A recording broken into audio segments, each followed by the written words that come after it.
Welcome to BlackUSA.news morning show. I'm your host, William Honolulu Jr. Join us as we explore the news and opinions that impact our community. We break down how the major stories have a very personal, local, and racial impact. No topic is off limits, but even if the conversation gets rough, we're always going to keep it real.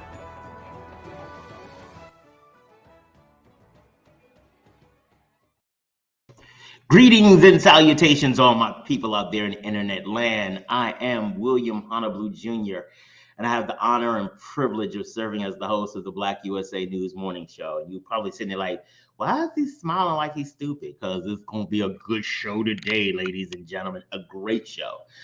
First and foremost, I need to say a big shout out to the super producer, Kyle Crazy Horse Morgan, and our assistant producer, Brandy Raymar. But I do have to let you all know, they don't know about this show.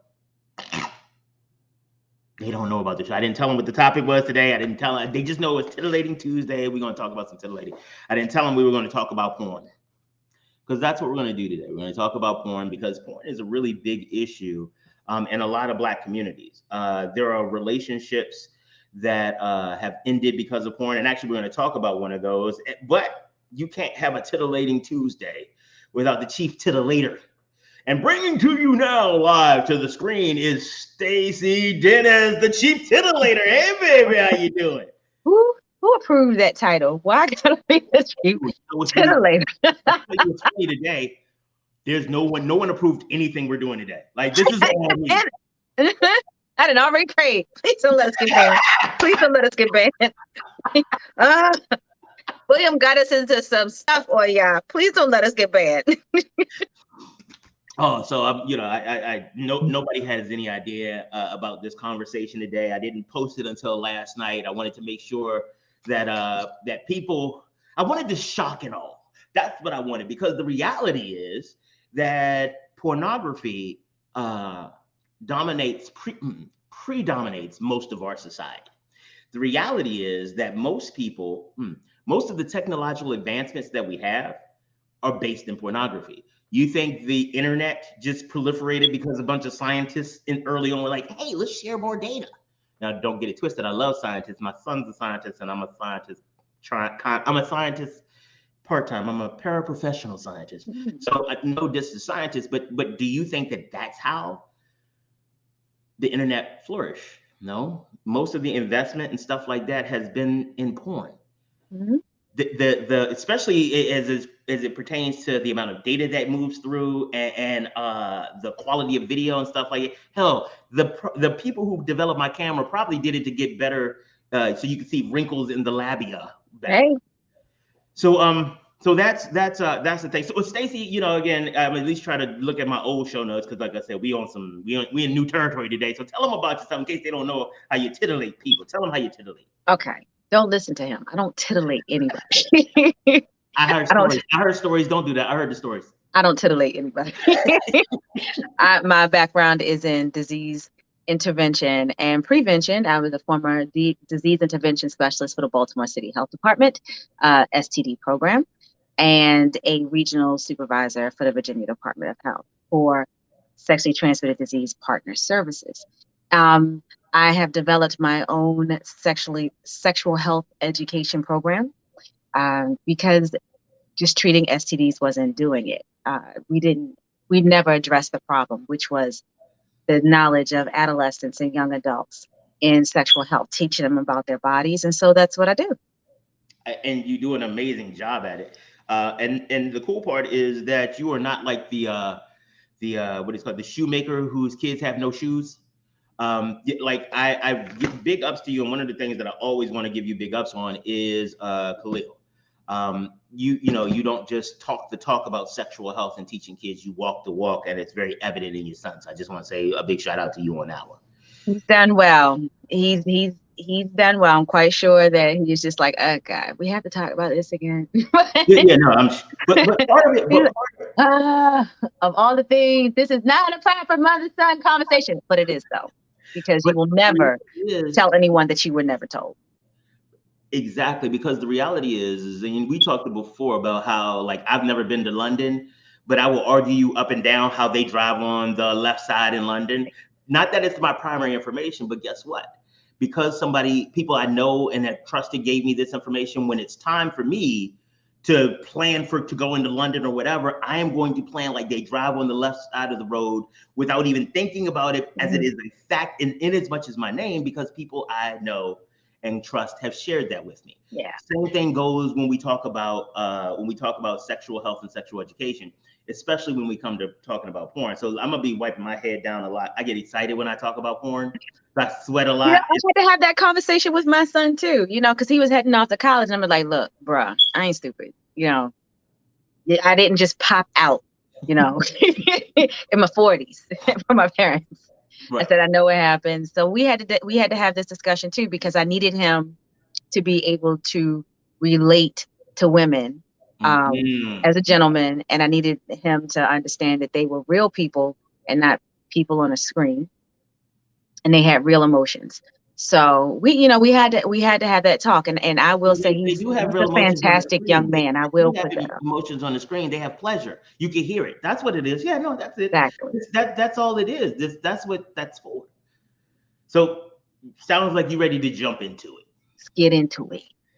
So I got some stuff for you, because I love history, and I love, I done all my research. I love this. So I know you have done research. I've done research as well. I'm comfortable it's not the same research. So let me, I know there may be some areas of overlap, but I'm very comfortable that we didn't do it. I'm comfortable you did most of yours from an academic perspective. I did. I need to go to sleep and I need some help. So what can I find to help me get there real quick? Co-sign on that. I'm willing to bet on that too. It's okay. Let's get into it. Good to have all sides. Good to have both sides. So one of the things that I heard that actually got me thinking about this is that a friend of mine saw on TikTok. There was a woman. She had a daughter, and she had a boyfriend move in with her, and it was cool. And the way it looked, looking at previous TikToks, apparently, because my friend went way deep into this story. Mm-hmm. But looking at the previous TikToks, it looked like they were a good family, having a great time or whatever. She found out, like going through his phone or computer or whatever, she found out that he was looking at porn. Again, the part that bothered her, though, was the fact that it was father-daughter porn. And she saw that, and she just, get out. You got to get out. You got to go. You got to go. And the funny part is that the way my friend talked about it, is that even as she's recording get the hell out of my house, she went back and blurred out his face and stuff like that. Because, and again, looking back at the thing, it was clear they had a relationship. This wasn't just like, oh, this dude, they had a relationship. And it was so, and it was like, no, there is no conversation. If this is something that turns you on, you can't be in my house near my daughter. And his thing, at least what my friend said, his thing was like, I would never do that. I would never do that. That's not who I am, blah, blah, blah. But she was like, nah, you can't be here around my daughter if this type of thing even turns you on.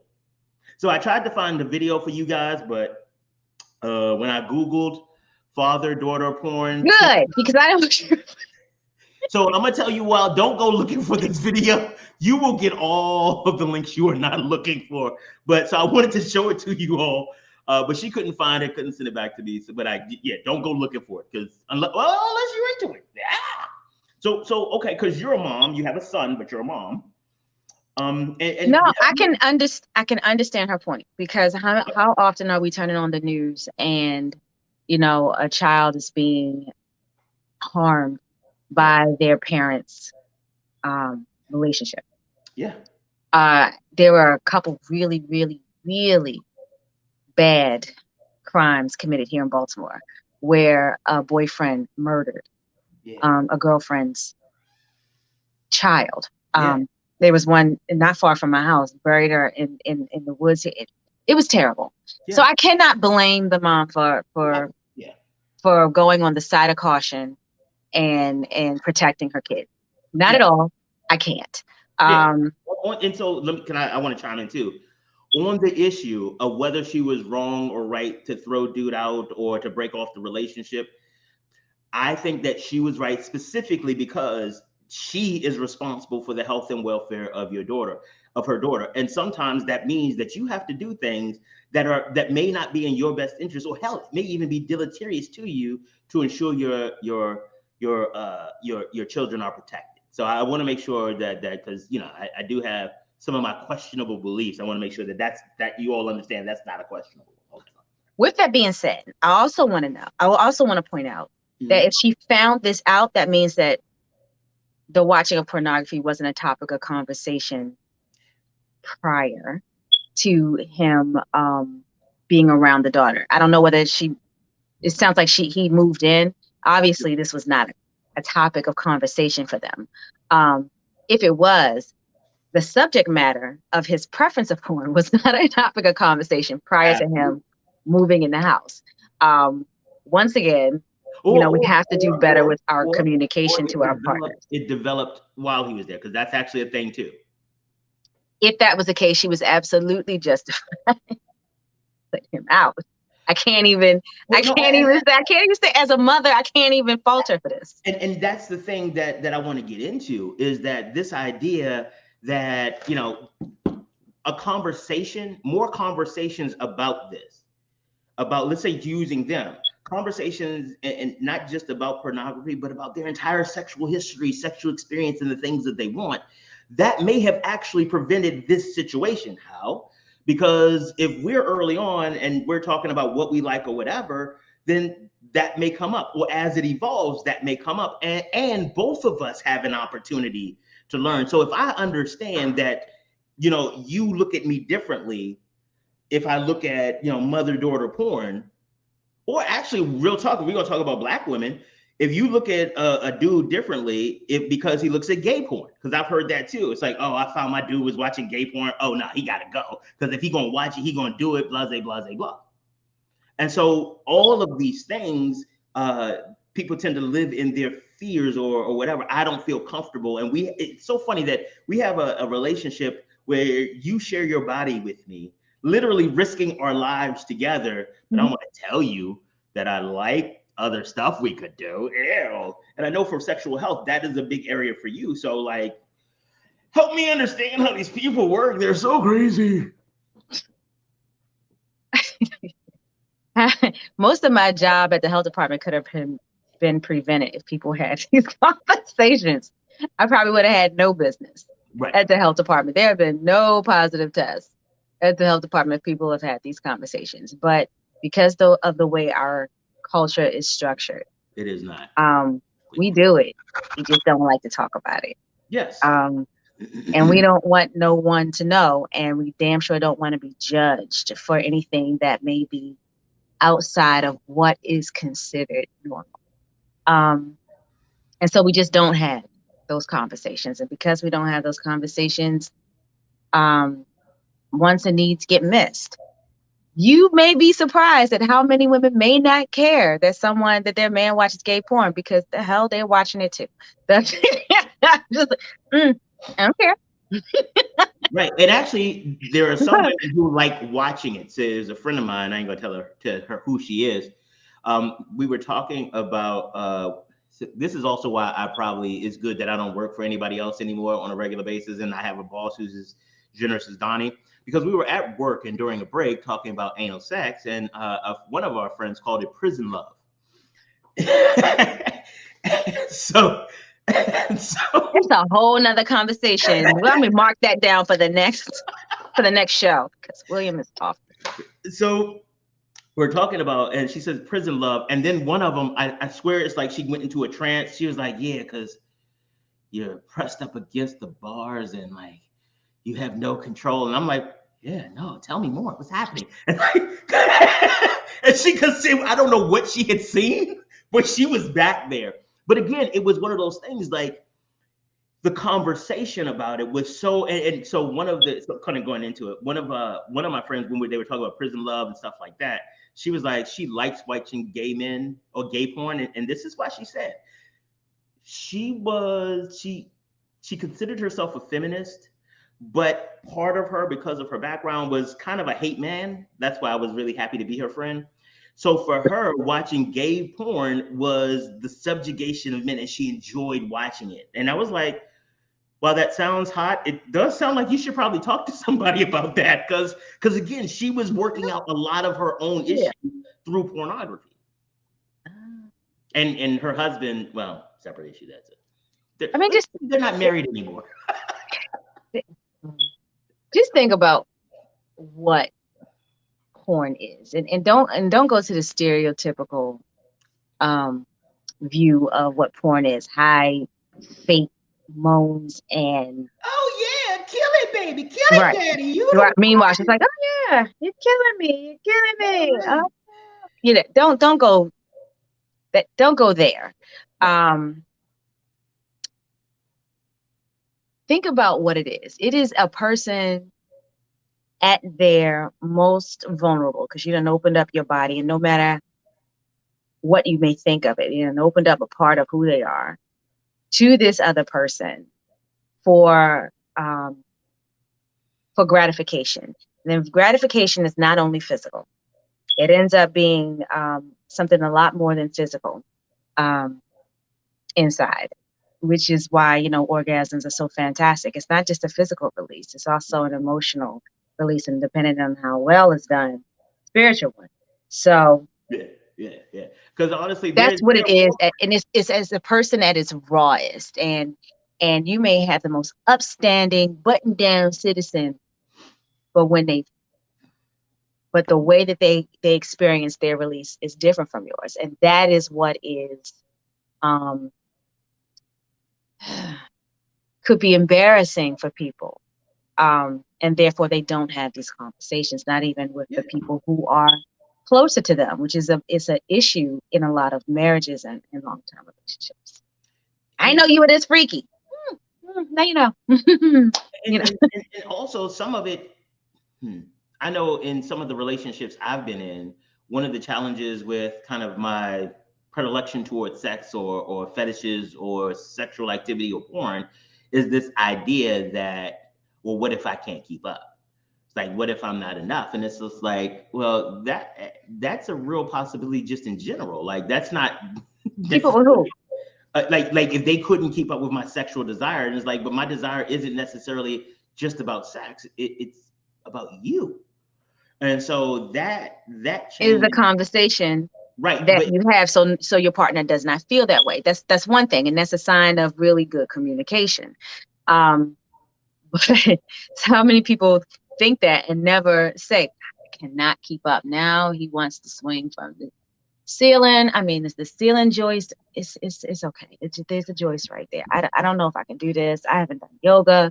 A leg may pop out of the hip absolutely. bone. I just I want to do this. This is uncomfortable. But, It but was, but it comes back to what you were talking about in the last episode when you talk about like you need to be clear about what works for you, what you want, and be able to communicate that with your sexual partner because otherwise you are just a tool that somebody else masturbates into. like I said, the spectrum of sexual desires is very long, and it goes from vanilla to straight missionary, and we only have sex to have kids and then no out of it to there really are no rules. There really are no rules. It's Yeah, open. I do this to get off. Like I do this because it's something I need to do. Yeah. Yeah, just like the bell curve. Well, most of us are somewhere in between, and it's fine. Just say so. And like I said, Jess, it's really hard for some people to have that conversation because of the culture that you're in. So talk Um, a little bit about the I'm gonna cultural just put aspect. I just put this out there. In my work as a disease intervention specialist, it wasn't.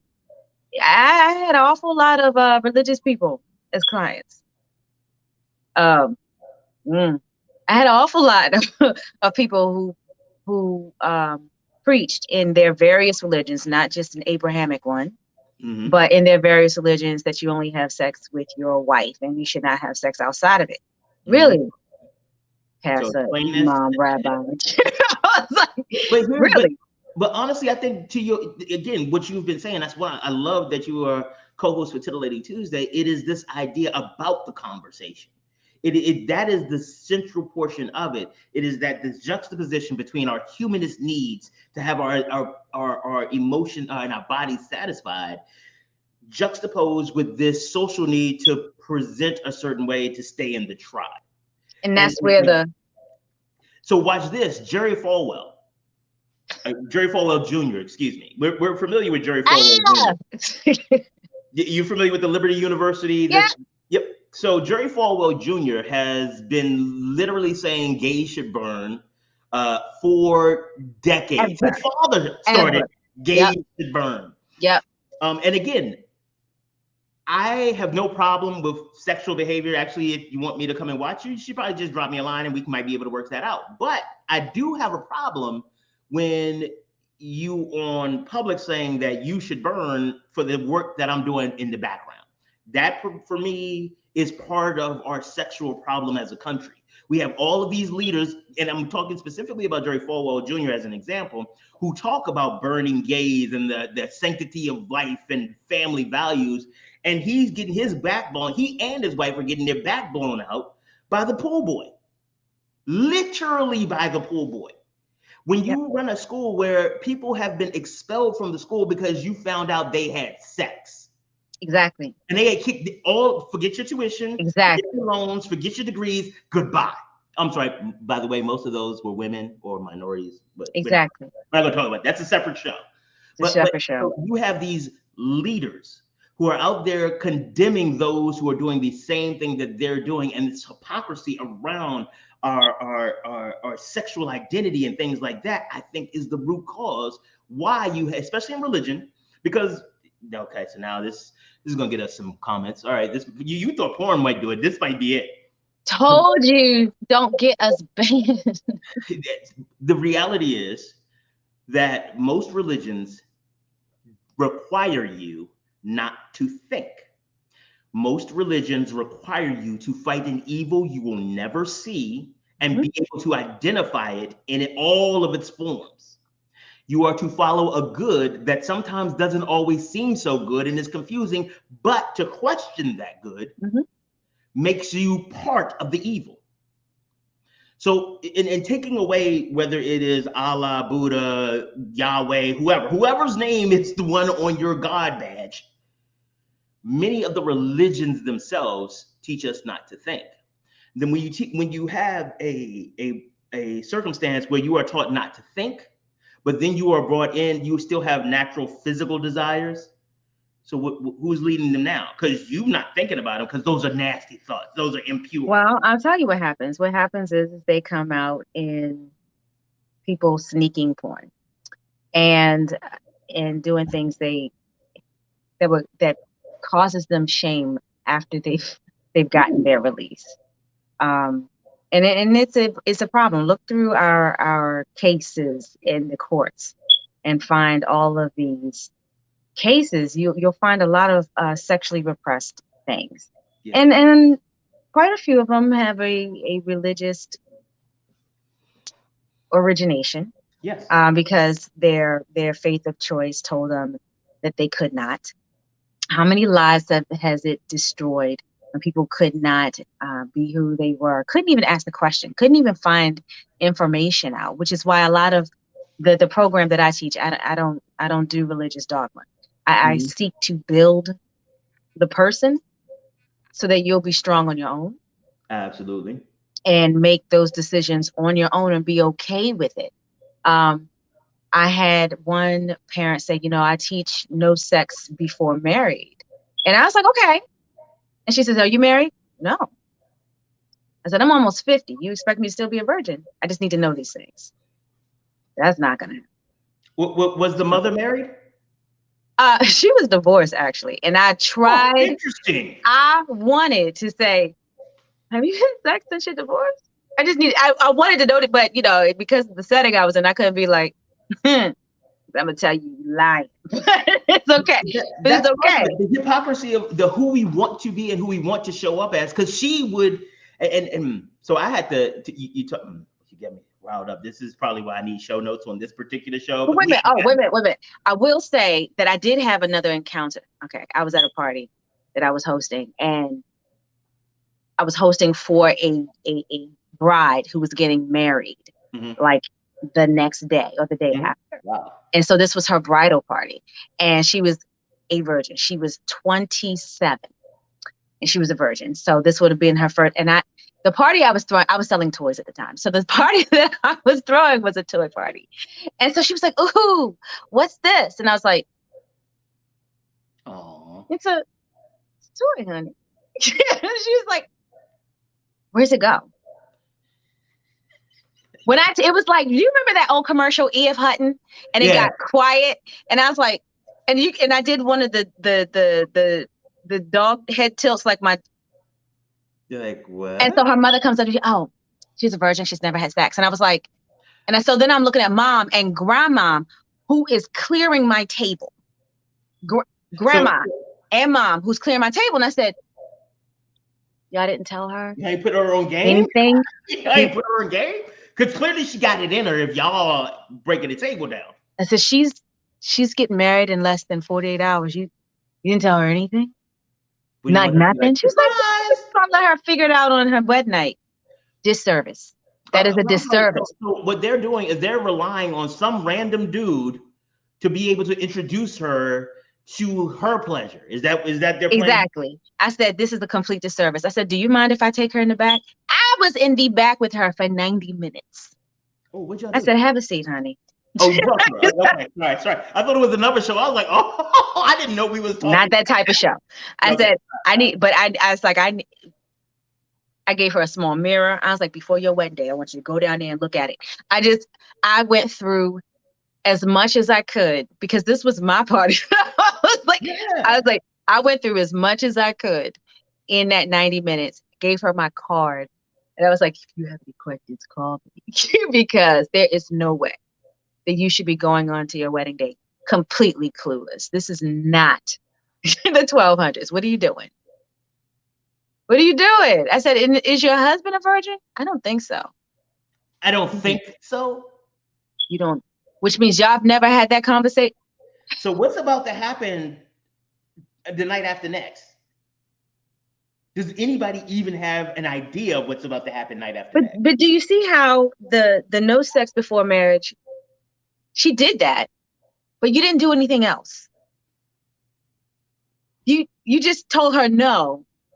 And then gave her no direction, no instruction, no life skills at all. Right. It's a disservice. It is a complete disservice. She has no idea what is expected of her emotion. I was just so irritated as mom and grandma got their absolute life at the things that I brought. I was like, ew. You ain't even gonna talk to little shorty real quick. You ain't even gonna say nothing to her. Be like, yo, make sure you do this, that. Wow. So it was one of the signs to me that there are aspects of our culture that are not meeting the needs of the people who are in it. It may make you feel good to say, oh, my kid is not going to have sex before marriage, but then you have responsibilities to that burgeoning person. Right. If you are going to, the thing that I want people to really kind of take away is the decision to have sex or not to have sex, or what type of sex that you have, that is a decision. And if you want people to make better decisions, you need to give them better information, help socialize the decisions. Not because if the only reason that I don't eat cake, cookies, and pies is because there's no cake, cookies, and pies around, not because I'm a diabetic and need to manage and monitor my intake. It is, if what happens is that I am going to be great. I am going to be great until there is a cake, cookie, or pie around. Then I'm gonna be like, hey, yo, Stacey, could you hook me up with one of them blonde Oreos, Joe, the golden joints? Why? Because I have not developed the skill sets to make better decisions on my behalf. Same thing with porn. The more porn stays hidden, the more though your fetishes stay hidden, the more you'll be able, you will not have a proper orientation on how to engage another human being in this space, because you're stuck in your head by yourself. And let me tell you, as the person who did that for a couple of years, it is not healthy. When you re-emerge with other people, you will be a totally different. They'll be like, oh no, you like. So one young lady, I was like, our first time together, I was like, okay, the safe word is, she's like, what happened? What? And the funny one, because we talked about it after, she's like, I was really concerned because we started off with a safe word. I didn't know about that. And then I was like, well, why will we need it? Let's see where this is going to go. Okay, boo on you for not discussing that with her Oh, about safe words. watch this, watch this. No. We discussed it. It's just she did. And because you know me, I'm very clear about who and what I am and what will happen to you. But nobody ever believes me because I look like this. It's like, oh, he's so sweet. He would never do nothing like that. No, he wouldn't. And again, I am a student of human sex and sexuality, and not through an academic place. I have studied, and for a while, it's not just porn for recreational sake; it's porn for instruction. I have read dozens of books on the topic of sex, sexual pleasures, sexual engagement, social engagement, and things like that with sex, primarily because I don't ever want somebody to be like, "Oh no, he was trash." Because I have friends, my female friends have really stepped up my game because they're like, oh no. Well, so one of them, watch this. One of my friends, she's like, yeah, I was messing with this dude and he was trash. And I was like, yo, your dick is trash. And I was like, you told him that? She was like, yeah. I was like, why would you say something so hurtful? She was like, let me tell you this. If the woman before me had told him his dick was trash, I might not have gotten trash dick. I was like, oh. So yeah, in my head, I'm like, got not to be trash ever again. You gotta make sure you bring it every time. Or don't do it. I can't even. I can't even fake the fun. If I told my son, you have to wait. I'm not gonna be somebody's story about like, I mean, I can't even fake the fun. Before my son left for campus, we had that discussion on female pleasure and orgasms, and he was just like, "Just kill me." And I was like, "Yeah." So here's the thing: people know what I do for a living, especially in this city. You're not gonna embarrass me, so you're gonna need. You need to be out there. If you're gonna put it in, you're gonna throw it down. Focus on me. Focus on me. What you're not gonna do that is is not go to a college campus and be trash. That is not the way to get a dude's best sexual game, is to say, focus on your mom as you're out there getting it. Focus on your, don't do that. It was like, focus on my needs. What you're not gonna do is embarrass me on that college campus. So you're gonna have this discussion. All right.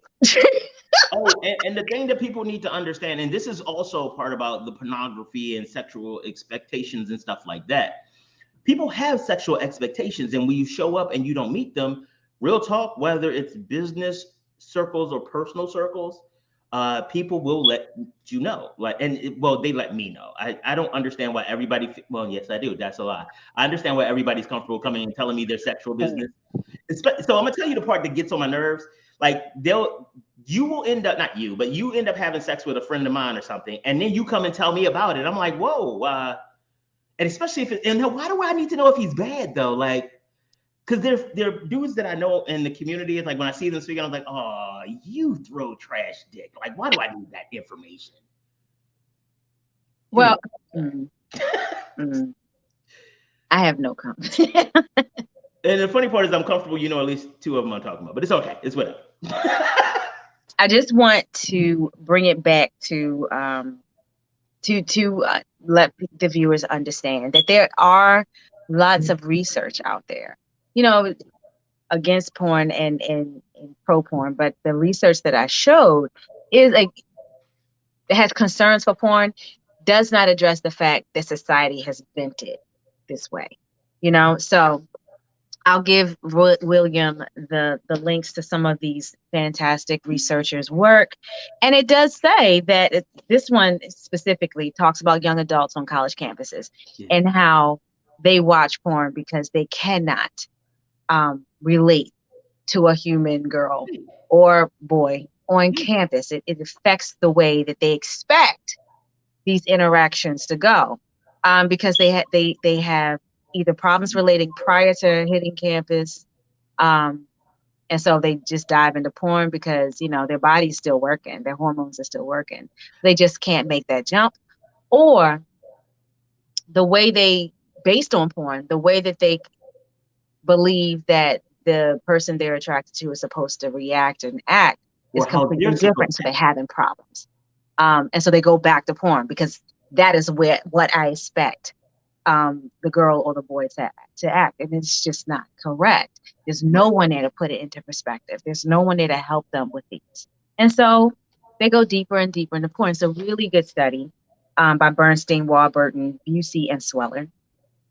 And this one was made at a university in Australia.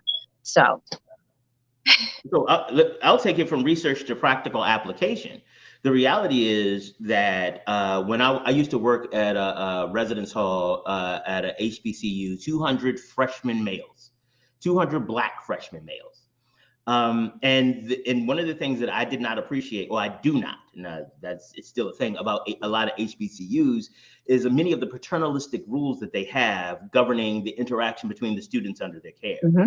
So, like in the building that I ran, it was a residence hall, but the students couldn't have opposite sex visitation until 4 p.m. and then they had to be gone by 11 p.m. Yep. For me, it was like these people literally are old enough to be deployed to another country and Yeah. murder everyone living there. Under the flag, they can do that, but they can't decide who is in the room. Plus, there's a discriminatory element to it as well. Because it means that this rule has the negative impact on opposite sex relationships is the focal, but also has, it creates this permissive situation for same-sex relationships. And so and it's funny, when I brought these types of things up, they had no idea. And so what I realized, and plus they couldn't have visitation at all for the first 2 or 3 weeks. So you just get on campus, you move in, first time away, and you can't have an opposite sex member to your room. And so what I found out was literally happening. They were having sex in the bushes. When we, and that's the thing that people in control tend to think about, like they don't think about. It's like we think that once we make a rule, as parents, as teachers, as administrators, police, we make a rule and nobody's gonna, like, they would, and like literally I walked by and then what's really, I caught one of them. That was not fun. What? No, that was horrible. And then when I brought it to their attention, do you know not good. Sorry. They were like, well, they shouldn't have done that. Did you get their name so we could write them up? No, I did not.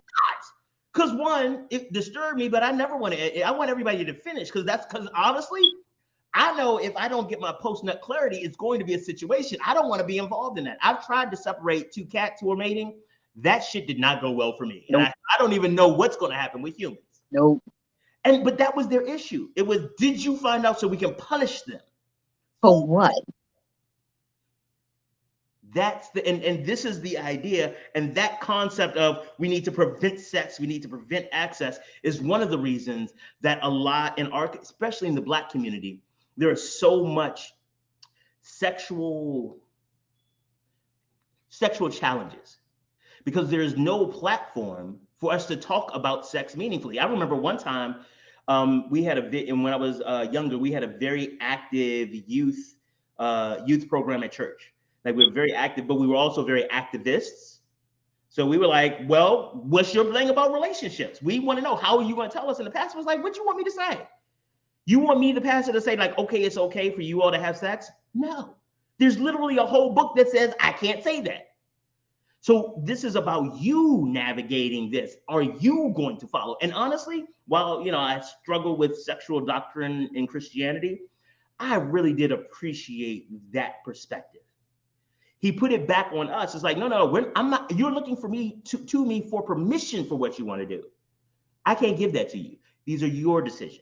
You have to be ready to accept the consequences. And once you understand that there are consequences to accept, it makes you more prone to figure out, what's everything involved. Okay, that book he's referencing has a whole lot of sex in it, but okay, but that's a whole other. I didn't know it at the time. But he and I would have a different conversation right now. But even because remember, a lot of people are still stuck under the accuracy of that book. Their entire world is literally defined that book is infallible. And we could fight that. But the other issue is that book is defining their sexuality. It is defining how they engage each other and how they engage porn. So until we are ready to address them in the fact that they believe in the book and really take that, it's like, okay, if you believe this, then that. This is how you navigate it within the confines and the constructs of the book healthily. I don't think we're going to have any, because how are you going to beat somebody you're going to come with scientific papers against God? God made this. God made the science you're talking about. So if God does not want that finding to apply to me in my life, God can make it not. Yeah, okay, we're going to have that conversation. But But then again, I'm not a member of any Abrahamic religion, so So, it yo, don't. you see What? this? Sorry, Miss May. Apologize for that. But I'm not a member of any Abrahamic religion, so it is easy for me to have that conversation. Actually, so it's easy for you to have that conversation. The problem is if you are not, for those who are in an Abrahamic religion, they are trained that either you are with us or against us. I'm And against you. So and if we actually want to have, because you're right, a lot of the people who are steeped into religion are the ones who are popping up positive with STIs, excuse me. The ones who are popping up pregnant, and all of a sudden, I love the irony of this abortion ban. The ban on abortion is going to expose the fact that rich white women and rich white men's mistresses, children, and dependents are going to be able to access these services. And it's just to make sure that we have more poor people so they can take the jobs that nobody else wants. Are we going to talk about that? that's a whole Yeah, that's other live stream, my man. I The whole apologize. other live stream. Yeah, But that's not titillating. put that put a check mark on that one for a later show. However, yes, we are. I'm sorry. Every time you talk about the people in religions, I just think about the people who came into my clinic, and they weren't the congregation. These were the leaders. These were the Yeah. deacons, the deaconesses, the pastors. Yeah. The pastors. Because there the are so imams, the rabbi. This is who I had come into my clinic, and I was like, right, because sex doesn't stop with at your religion. It just doesn't, and beyond that. It is, and these were older people, so their views on it has had time to mature and to change. Not mature. The younger people do not have that luxury. All they have is what they've been taught and told, and then as they get older, they'll develop and have their own views and stuff. But as the adults, it is our job to give them factual information and to shape it, and not shape it through our fear. And that's what a lot of it is shaping it through a fear. Oh, I'm afraid you get pregnant, so just don't have sex. Right. So when she hits this college campus and all these, I know what I did when I hit college campus. I was like, well, the other part too is if the only reason that I am not having sex is because I'm afraid of the consequences, that means that all someone has to do is to get to show me that there are no consequences. If you're afraid of getting pregnant, oh, don't worry about it. I'll use a condom and you can be on the pill. And so if that, because again, if it's only the one reason, if I can eliminate that, now there's no reason. If you don't want me, you want me to use a condom because you've been taught that you should, people can't be trusted. So you saying you don't want to trust, you don't trust me? Like I'm pledging myself to you. I'm risking myself as much as you are. No, I don't trust you. So you get tested. But if you have not taught the person to handle these types of conversations, because it sounds logical. Trust but verify, my man. Trust but verify. And I had the same conversation, girl. Just get on the pill. I got on the pill.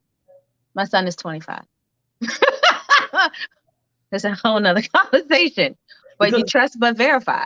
And that verification becomes part of your communication with your partner. I'm doing this so that we can take this next step. And so because I care about your health, I'm showing you my results and we're going to have this conversation. So, and part of that conversation is also about, your sexual desires. And sometimes people watch porn, and it should not be, oh, you watch porn, you nasty. It could be that they watch porn because they really are, they're curious. They want a new position. It was like that last one hurt my hips. I need a new position. They need to know if people actually find pleasure in these things, because what if they figure they're by themselves in their heads and they're like, oh, yeah, whole other people who think this is cool too. I especially when I saw some of the likes on the videos I was like, oh my God, I'm not alone in this. Okay, thank God. You feel like you're by yourself in your freedom, and you're not. And so you can actually have conversations. It can be a useful tool. However, if it's your only method of relating to another person, then your views on how people actually behave may be skewed, because what you may be watching may only be a performance, bruh. I mean, come on. Women, we perform. And also, so We let me talk perform. about it from the male's perspective too. I got to be honest, I'm not the person who's trying to impale your entire body all night long. I really am not. I like movement. I like changes. I like to engage. I like an experience. But a lot of porn is Please don't make that face. and it's just like, whoa, like does that turn you on? And honestly, that was some of the conversation I had to have with a friend of mine. She was looked at the porn. She was like, I was like, oh babe, I'm not gonna be able to do that to you. That's just not. I'm not even built like that. Like, I don't want to hurt you unless, well, there are Oh, separate things. and But I like, didn't see that. but you know what I mean? Like these, because guess what? How is it? And let's talk about how is it that every dude in porn is cut up like a bag of dope? Like, I got rolls, I got some Not all of them. parts. You just not looking in the right ones. Not all of them. And a growing number of porn watchers. And I just, when I was doing my research, I stumbled across a statistic that Pornhub, one of the most popular I'm sorry, I porn didn't mean to laugh at websites. you saying that. I apologize. Yeah, your research. Go ahead. Yeah. Yeah, my research. When I did my research, Pornhub, one of the most popular websites, had 2.45 billion hits in 2017. You know, it's only gotten more The popular. pandemic. So, Yeah. and a growing number, because God bless them, they take statistics, a growing number of their watchers are over the age of 60. And so I was like, oh, really? How many people look at sexually explicit material? And I found a couple articles, and I also give this to William if y'all want to look at it. And these it's mostly men in their 70s, 80s, and 60s. But they feel shame, and so they don't want to. They feel shame for watching it. Right. Don't do that, granddad. Let's Don't feel shame. let's Go do that out because and you exercise mentioned this those word. hips. You mentioned this word 3 times, and I think this is the anchor point of the challenges that we have in pornography in our society. You mentioned the word 3 times, shame. Mhm. Most of, and again, kind of going back, and I'll talk about I'll talk about the AME Zion Church specifically because that's the set I'm claiming. Be bringing people out. Don't be calling. That's the set I'm claiming. You know what I mean? Zion all day, every day. But what I got taught was sex is bad. And those people who do it is, unless it's marital, unless it's all of these harlequin romancy things, and if you're not doing it for that, it's just bad, except that it felt good though. Now, again, I'll admit that my introduction to sex and sexuality and pornography hopefully are not consistent with the majority of people, but it shaped who I am. And so being in a religion when everything you want to do is what you're told is wrong, what it also does is it makes you actually question everything else in your religion. Not that I was looking for permission from God to go out and get it, because I kind of knew, especially after my pastor's conversation, that wasn't happening. But damn, I didn't want to be condemned for it. I didn't, because remember, in the religion, it's my thought, word, and deed. Nobody explains the difference between those. And you know what? I'm going to do a PSA right now. Excuse me.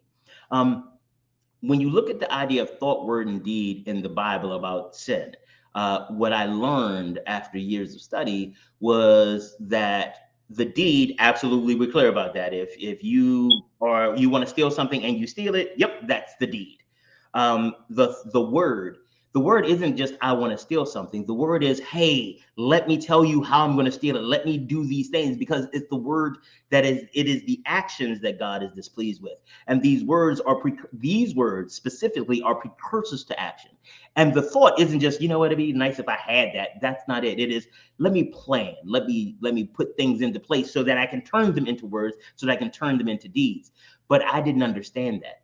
I thought the fact that I liked some of these images flashing around on the screen and it made things happen and it made me want to touch things. I was like, God hates me because I touch it. I can't stop touching it. It makes me feel gonna get banned. Good. You're going to get banned. You're going to get banned. But but that was a real thing for me. So for me, struggling in religion with everything in me is saying I want to do this, and everything outside of me is like, you will burn forever if you do. The fact that you want it means that you. And so what that did is like, well, if I'm already going to hell, I'm gonna earn it. Like, I'm getting a VIP seat in hell. Watch this, and that kind of shaped how I got to where I am now. And I don't know, but in your research and in the work that you've done, because the thing I like about your work is that it's very practical. It is not like I've sat in rooms and wrote policies and had legislation passed. It's like, no, I talk to people, and people deal with shame. What has been your experience as a sexual educator, as a DIS, as a manager, as a mom, with helping people navigate shame in their sexual relationships? So I can always tell the person who is not comfortable with my subject in the class, because they'll do that. And so it helps if the way I approach it, my affect is like, I'm talking about the weather, and make it clear that this is a human emotion and condition. Everyone wants to talk about mind, body. Sometimes you forget that the sexual health is a part of that. Is a part of you being a sexual creature. It's a part of you being a creature on this planet. And it is, if you don't address all of you, the inconsistency, it'll spill out in another area. Yes. I don't know how many times I went to work and looked at my supervisor. I swear to God, please go and have some sex somewhere. Just go eat one and come back to work, because crazy right now, I'm about to cuss. Please go somewhere and eat one. And call her husband up. Come get her. Right. Come get her. Go blow her back out and bring her back. It's that type of thing. Because when it's off one place, it'll show up in another, right? So it helps in my class if I talk about it just like this. And they apparently, the way I deliver things is pretty humorous, and so they end up laughing, and it kind of shakes it off.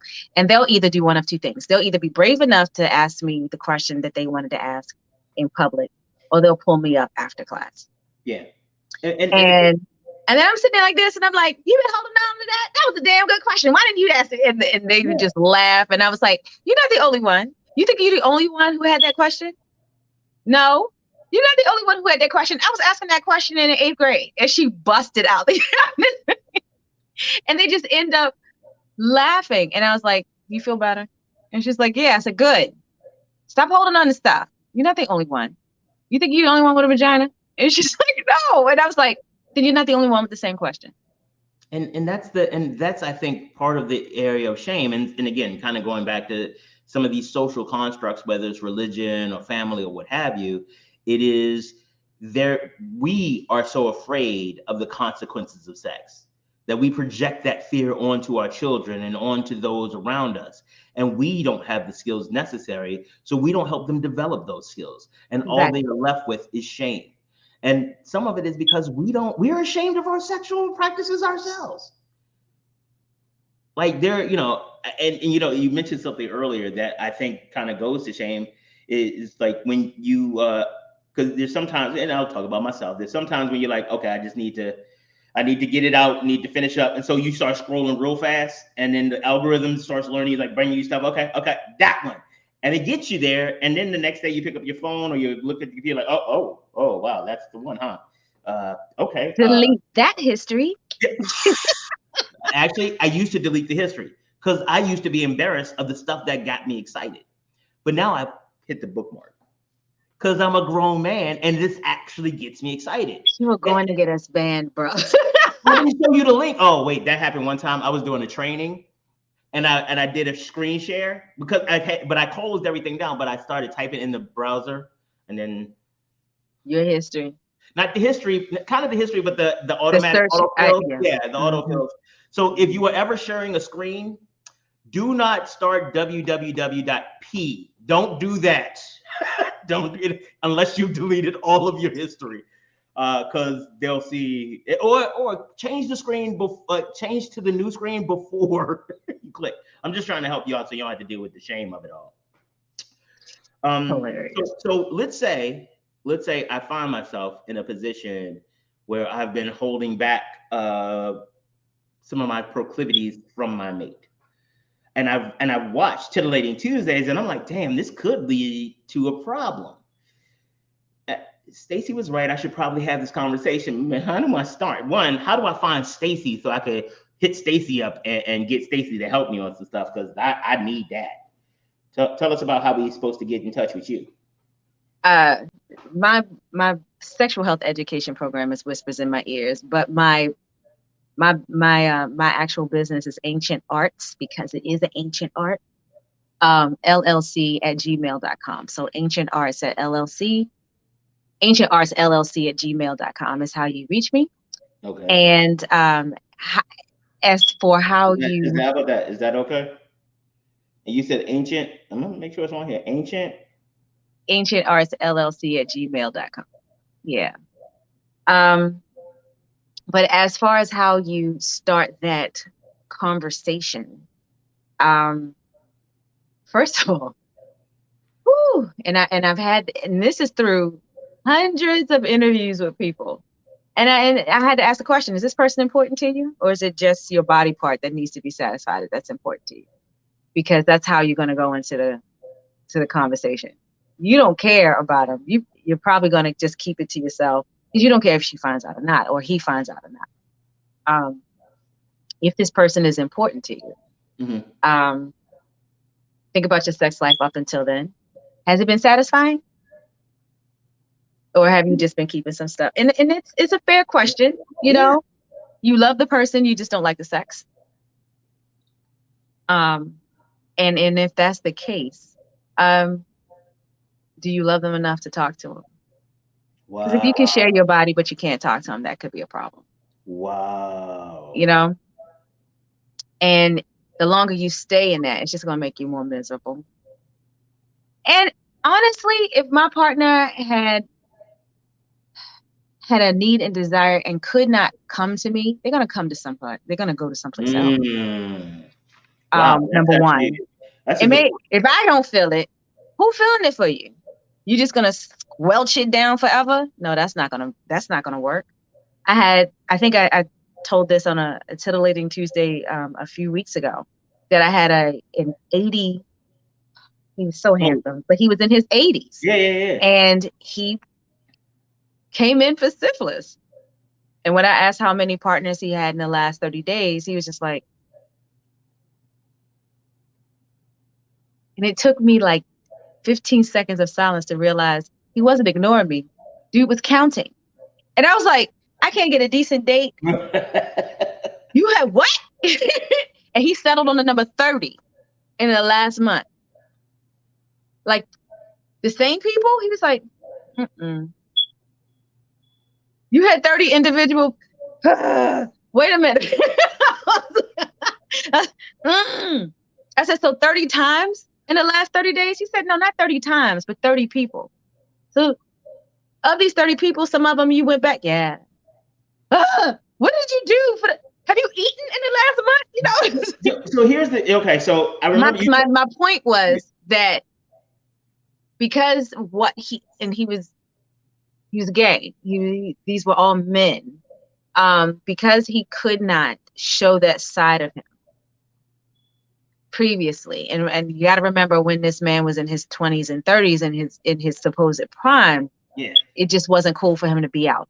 So now that he can be out, and he could be out pretty anonymously given our technology, he's wilding out in an unsafe way because you here in my office and we're treating you for syphilis. So if you don't have those conversations first with yourself and then with your partner, it'll spill out in a way that may not be healthy. Like you. I said, and then they'll end up having the conversation with somebody like you. You know what? You did it again. I did not realize that we were coming to near the end of our time. But we will titillate next Tuesday with more titillation. The Oh, chief yeah. titillator, the chief titillator will join us Not, next week. You know people are going to start calling you the chief they are titillator now. not going to start calling me that. You I'm call going me to make that. that happen. You nut. Chief titillator. All right, ladies and gentlemen, boys and girls, children of all ages, thank you so much for joining us today. And guess what? We will be black tomorrow.